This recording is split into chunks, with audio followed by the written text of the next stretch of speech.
물, 맛도 색깔도 냄새도 없습니다. 물은 지구 표면의 무려 70%를 덮고 있습니다. 그 양은 무려 1385경 리터로 이 모든 물을 합치면 지름이 약 1385km인 구체 하나를 채울 수 있습니다. 바다와 강에서 증발해 구름이 되고 다시 비로 돌아오는 순환 속에서 물은 늘 우리 곁에 존재합니다. 너무 흔해서 혹은 너무 익숙해서 우리는 그 존재를 잊고 살아갑니다. 하지만 이상한 점은 우주 전체를 둘러봐도 이렇게 액체 상태의 물을 품은 행성은 찾기가 매우 힘들다는 점이죠. 달을 보아도 화성, 금성을 보아도 우리에게 너무나 당연한 이 물질이 잘 보이질 않습니다. 그렇다면 질문은 하나로 좁혀집니다. 지구의 이 푸른 물은 대체 어디에서 온 것일까요? 지식을 탐하는 인간, 지식 사피엔스. 마냥 먼 미래의 영화처럼 모든 우주의 생명체들이 서로의 별을 자유롭게 오갈 수 있는 시대가 온다면 지구는 아마 유명한 워터파크 행성으로 불리게 될지도 모릅니다. 끝없이 펼쳐진 바다와 강, 하늘에서 내리는 비, 그리고 생명을 품은 물의 행성. 어쩌면 전 우주의 외계인들이 휴가를 즐기기 위해 찾는 최고의 휴양지가 될지도 모를 일이죠. 그렇다면 왜 지구는 다른 행성과 달리 이렇게 많은 물이 존재하는 걸까요? 우선 지구는 태양으로부터 골디락스 존이라 불리는 절묘한 위치에 자리 잡고 있습니다. 너무 가까웠다면 뜨거운 태양열에 물이 모두 증발해버렸을 것이고, 너무 멀었다면 차가운 우주 공간 속에서 물은 대부분 얼음으로 굳어버렸을 것입니다. 지구는 그 사이 물이 액체 상태로 존재하기 딱 좋은 거리에 형성된 것이죠. 또한 지구는 내부와 외부 모두 물을 저장하고 유지하기에 완벽한 환경을 갖추고 있습니다. 지구 내부의 멘틀과 암석은 수분을 흡수하고 붙잡을 수 있는 광물의 스펀지 같은 역할을 하고 있죠. 대표적으로 사문석 같은 광물은 물의 분자를 자신 안에 가둬 수십억 년 동안 보존할 수 있습니다. 이렇게 지구 전체 암석 속에 숨어있는 물의 양은 무려 바다의 수배에 달할 것으로 추정되고 있습니다. 또 지구 외부의 환경도 물을 위한 최적의 조건입니다. 지구의 적당한 중력은 대기를 붙잡아두어 증발한 물이 우주로 날아가지 않고 구름이 되어 비로 순환하는 시스템이 만들어졌습니다. 이 지구의 숨결 같은 순환 구조 덕분에 지구는 45억 년 동안 물을 잃지 않고 생명을 키워낼 수 있었던 것이죠. 그렇다면 도대체 우리의 행성은 어디서 이렇게 많은 물을 얻게 된 것일까요? 지구의 수원지는 대체 어디에? 45억 년 전 지구의 탄생은 그야말로 폭발적인 시작이었습니다. 화성만한 또 다른 원시 행성 테이아와 충돌하면서 지구는 완전히 녹아버렸고 그 파편 중 일부가 우주로 튀어나가 식으면서 오늘의 달이 되었습니다. 이 시기를 우리는 하대한 이안이라 부르는데요. 그리스 신화 속 지옥의 신 하데스에서 이름을 딴 것이죠. 그만큼 당시의 지구는 정말 지옥 그 자체였습니다. 표면은 끓어오르는 용암으로 뒤덮였고 대기마저 증발한 암석의 기체로 채워져 있었으니까 말이죠. 온도는 무려 섭씨 2000도. 하지만 시간이 지나며 지구와 달이 서서히 식어가자 지표 위에 전혀 새로운 무언가가 나타났습니다. 바로 물, 그것도 액체 상태의 물이었습니다. 그런데 여기서 놀라운 반전이 있습니다. 사실 지구는 원래 물을 가질 수 없는 행성이었습니다. 왜냐하면 태양에 너무 가까운 곳에서 만들어졌기 때문이죠. 자, 태양계 행성 순서대로 보세요. 수성, 물 없죠? 금성도 마찬가지입니다. 태양과 너무 가까우니까요. 그리고 지구는 물의 행성이고, 그렇다면 화성도? 화성도 물이 없습니다. 너무 추워서 그런가? 그럼 얼음이라도 많아야 하는데 그것도 드뭅니다. 물론 화성의 약한 중력 영향도 있겠지만 그것만으로는 설명이 안 됩니다. 어떻게 된 일일까요? 지구의 이 많은 물은 대체 어디서 온 것일까요? 자, 결론부터 이야기하자면 우리 지구는 먼 옛날 물에게 두들겨 맞았습니다. 정확히 말하면 물을 품은 운석에 돌팔매질을 당한 것이죠. 자, 일단 이 결론은 덮어두고 지구 탄생보다 더 먼 과거로 가보겠습니다. 태양계는 오래전 초신성이 폭발함에 남긴 가스와 먼지의 구름 속에서 태어났습니다. 그 거대한 구름은 회전하며 하나의 원반으로 뭉쳤고 그 안에는 이미 물의 재료, 즉 수소와 산소가 포함되어 있었죠. 하지만 지구가 만들어질 위치는 지금이야 골디락스 존이지만 그 당시에는 물이 안정적으로 존재하기 어려운 구역이었습니다. 태양에서 너무 가까워 수증기가 물로 응결하기에는 너무 뜨거웠고 그렇다고 얼음이 만들어지기에는 너무 따뜻했죠. 그런데 이때 미세한 먼지 입자들이 중요한 역할을 했습니다. 이 입자들은 물을 잡아둘 수 있는 응결핵이 되어 수증기를 잠시 붙잡을 수 있었고, 그 덕분에 미세한 물 분자를 품은 암석들이 조금씩 형성될 수 있었습니다. 이 조각들은 서로 충돌하고 뭉치면서 지구의 씨앗이 되는 뜨겁지만 어린 행성체 아기 지구를 만들어냈습니다. 이후 지구가 서서히 식어감에 따라 지각의 암석은 대기 속의 가스와 화학 반응을 일으키며 새로운 물 분자들을 만들어냈습니다. 즉 지구 내부에서 일정량의 물이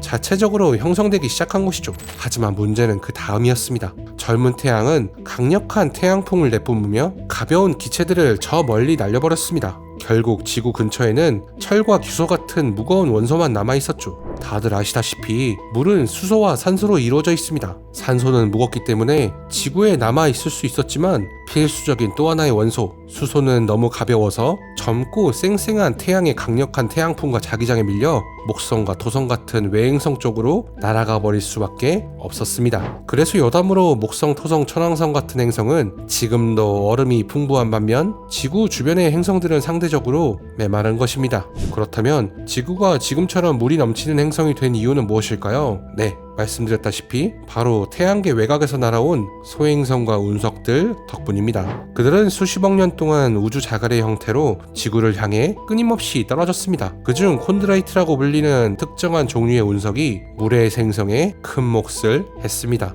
이 콘드라이트는 물을 아주 많이 포함하고 있는데요. 그렇다고 코코넛처럼 쪼개서 물을 마실 수 있는 건 아닙니다. 광물 구조 자체에 화학적으로 결합된 형태의 물이 많이 들어있습니다. 특히 초반에 말씀드렸던 삼운석 같은 암석이 물 분자를 많이 포함하고 있을 뿐더러 그 구성 성분인 산소와 수소도 함께 가지고 있습니다. 그리고 물론 이런 광물들은 단순히 지구에 부딪혀 박살났다고 물을 뿜어내진 않습니다. 오늘날에도 녹지 않은 수많은 콘드라이트 운석이 발견되니까요. 하지만 하대한 시절 지구에 떨어졌다면 얘기가 달라집니다. 그 시절엔 지표면 전체가 용암바다였기 때문이죠. 그곳에서 수소와 산소가 만나 뜨겁게 달궈진 수증기를 형성했습니다. 이 수증기는 용암보다 가벼워 기포처럼 부글부글 끓으며 대기로 빠져나갔습니다. 그리고 지구가 조금씩 식으며 수증기는 비의 형태로 지상으로 떨어져 최초의 바다가 생겨났습니다. 하지만 물론 그 시기의 바다는 오늘날의 바다와는 조금 달랐습니다.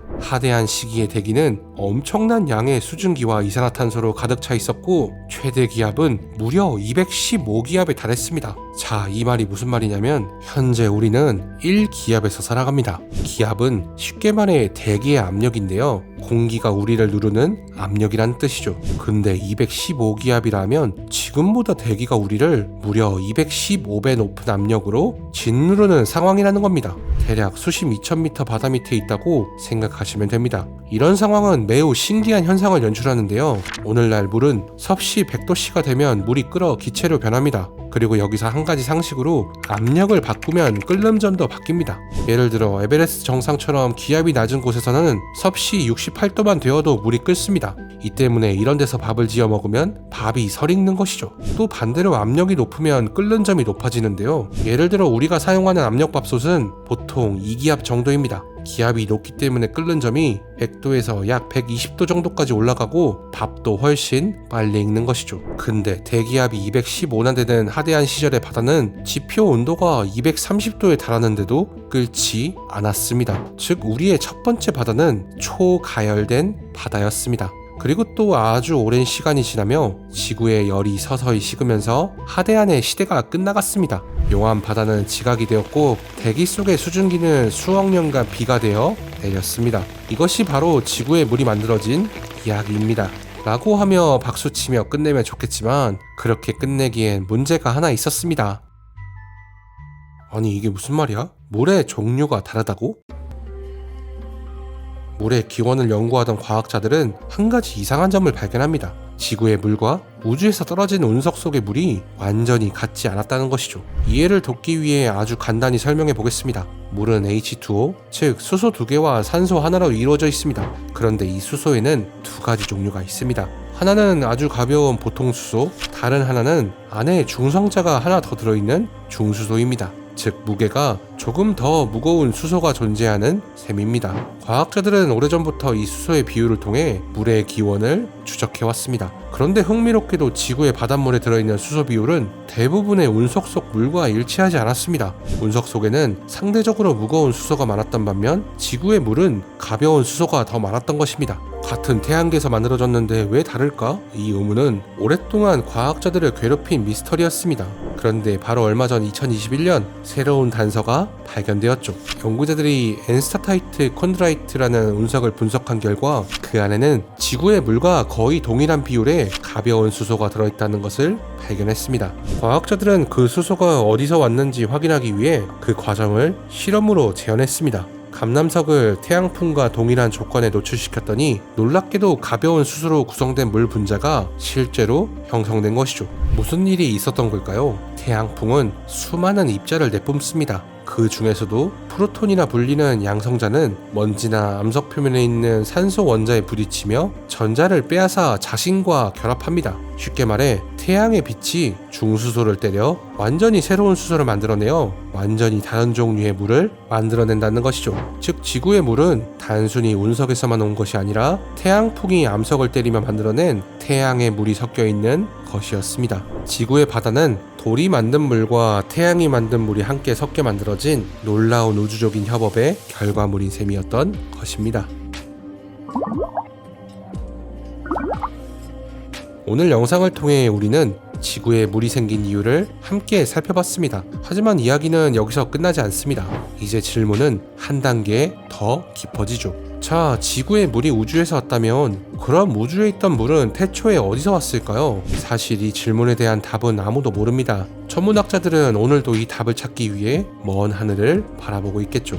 그리고 지금도 저 먼 우주 전역에서 물을 발견하고 있습니다. 새롭게 태어나는 별의 먼지 구름에서도 먼 외계 행성의 대기 속에서도 심지어 어떤 초거대 블랙홀 주변에서는 지구 바다의 무려 140조 배에 달하는 거대한 물 저장소가 발견되기도 했습니다. 그 거리는 너무 멀어서 적어도 120억 년 전, 아니 어쩌면 우주가 갓 태어났을 무렵부터 존재했을지도 모를 물도 발견합니다. 물의 일각인 수소는 빅뱅 동안 만들어졌습니다. 하지만 산소는 오직 별의 재에서만 만들어집니다. 태양보다 훨씬 큰 질량의 별이 수명을 다할 때 초신성 폭발을 일으키며 한꺼번에 공간으로 흩뿌려지죠. 자, 오늘 물 몇 잔이나 드셨나요? 그 한 잔의 물 속에는 수백억 년 전 우주의 시작 빅뱅과 어딘가에 존재했던 별의 기억이 모두 들어가 있습니다. 말 나온 김에 지금 우주의 역사 한 잔 어떠신가요?